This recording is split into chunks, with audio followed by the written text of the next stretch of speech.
Picture this. You are sitting in a meeting or at a family gathering. Someone leans across the table, looks you in the eye, and says, "You know, David is doing so much better than you. Why can't you be more like him?" In that exact fraction of a second, your stomach drops.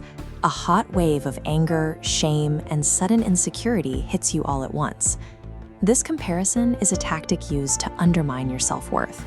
By framing you as inferior to someone else, the speaker attempts to force you into a position where you must work to earn their approval. This flowchart tracks a typical reaction. If you get defensive and start listing off your accomplishments to prove you are better than David, you lose. You just played into their frame. If you get angry, you look unstable and reactive. Both paths lead straight to the manipulator winning. Today, we are going to short-circuit that entire chart. I will walk you through a 5-step behavioral sequence called the Absolute Refusal, designed to shut down these comparisons. When the game is rigged to make you feel inferior, the only logical way to neutralize the attack is to completely refuse to play. Step 1 is the physical and vocal freeze. The exact moment that comparison lands, you stop moving and speaking. This requires a total physical checkpoint. You freeze your body, and most importantly, you keep your mouth completely shut. Your brain will urge you to defend yourself or list your recent wins. You have to suppress that reaction. Staying silent is the first necessary action to starve the manipulator of the engagement they want. Once you are frozen, we move to step 2, the deployment of a tactical silence. You are going to hold your ground and say absolutely nothing. Let a heavy silence fill the room. Let the tension build and build until the air feels distinctly uncomfortable for everyone listening. This is the primary point of failure. Social conditioning and your own internal anxiety will push you to break that silence to ease the tension. Do not do it. This timer tracks the required duration. You need to mentally count out a full 3 seconds. 1, 2, 3. During a sudden confrontation, those 3 seconds will feel like a long time. Anchoring yourself to a rigid count is mandatory to maintain emotional discipline. By forcing this unnatural pause, you wrest control of the conversation's pacing away from the manipulator and ground yourself in the present moment. Step 3 happens simultaneously.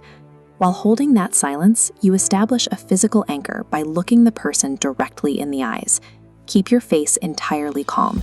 Maintain a blank, unbothered, expressionless demeanor. Watch out for the bobblehead effect. This is the unconscious urge to nod, to look down at your hands, or to break eye contact. Any of those micro-movements signals that you are yielding. Step 4 is the delivery of the verbal boundary. When your 3 seconds are up, you speak in a flat, monotone voice. You will use this exact script. You look at them and say, "I am not David, and I do not play comparison games." Treat this as a simple statement of fact.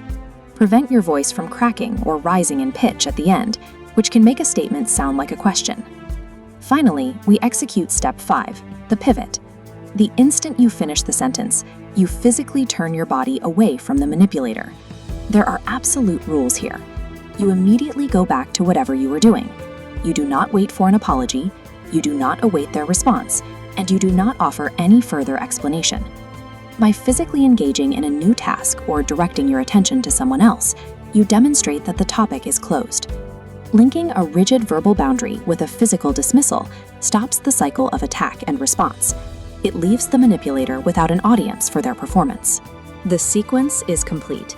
Now we can analyze the psychological impact of this interaction. The manipulator's strategy depends entirely on your reaction to sustain itself. By refusing to engage, you pull the rug out from under their feet.